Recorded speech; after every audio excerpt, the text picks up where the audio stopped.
嗱，結合在浩苑呢批特價嘅產品，我分享一下我個人嘅一個睇法啦。單價8字頭又好，7字頭甚至6字頭，6字頭啊基本上唔好諗噶啦，一般都係7500到8000蚊左右呢個幅度啦。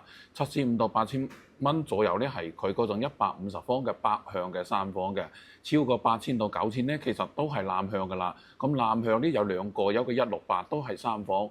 咁另外我覺得成個盤最靚嘅，我自己去睇過啱先185方嗰種4房4圍加一個入湖花園，但係接近9000蚊嘅單價，不過講緊嘅都係150幾到160萬。咁如果講翻嗰種北向你可以接受嘅85方就120萬諗得到。喂大佬，你知道120萬嘅話買嘅係寶龍盛啊，又或者係利和文華里啊嗰種啱啱100方左右嗰啲嘅產品嘅。不過有一講一，買寶龍盛買利和文華里，可能大家係為咗學區，為咗係剛需。你買85方三房大陽台嗰隻產品，你係為咗改善你自己嘅生活嘅。按照咁樣嘅價格呢，係有優勢嘅。不過你要注意啊嚇，呢啲係冇批你嘅，你要考慮嘅係你嘅裝修成本。更加適合邊啲朋友去買呢？你睇緊嘅係4代宅又好，或者係想揾大平層。咁你4代宅最奀嗰個戶型係119方啊，雖然而家賣晒嚇，個幾個盤都要223萬㗎啦。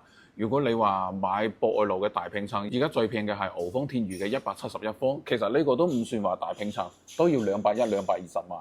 你正正經經嘅大平層可能就係德寶怡高啊，或者遠洋新天地德寶怡高嗰隻225萬，特價都要去到295萬，所以你睇得出佢嘅價差係非常之大嘅。你睇緊呢種4代宅大平層，想要揾一個更加筍、更加低嘅一個檢樓嘅價格，可以睇一下。仲有就係你諗住揾二手嘅改善大平層，咁你不如直接一睇個在浩苑開發商而家攞出嚟賣嘅庫存，咁佢呢批貨呢大部分嘅樓齡都係17、18年嘅，呢個要接受好。同埋成個小區呢，佢而家有3期，特別是1期、2期呢係零幾年嘅房源嚟㗎嚇，所以成個小區佢會有舊有新。不過你個而家賣嘅3期呢，佢係獨立嘅組團。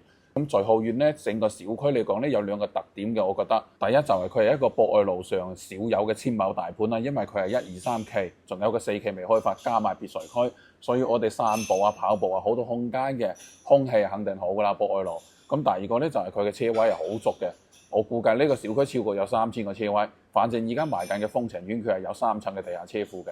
仲有一個就係物業費，雖然佢係新樓盤啦，但係佢係2蚊2嘅物業費，所以佢係有呢幾個特點。不過可能有啲朋友就會嫌佢小區舊少少咯，即係各花有各眼，但係總比你去買套二手嘅大平層，佢嘅性價比會更高。畢竟係新房，比較新嘅一個小區，人氣亦都有喺度。就剛需朋友就唔建議去睇啦。如果你係改善睇緊二手大平層，又或者覺得4代住宅貴嘅，其他大平層貴嘅都可以考慮。仲有深圳、香港嘅朋友，你能夠接受自己裝修、自己買冇批自己裝修嘅都可以睇睇。我預計呢種產品呢，30到50萬左右嘅一個裝修成本嚇，大家考慮好。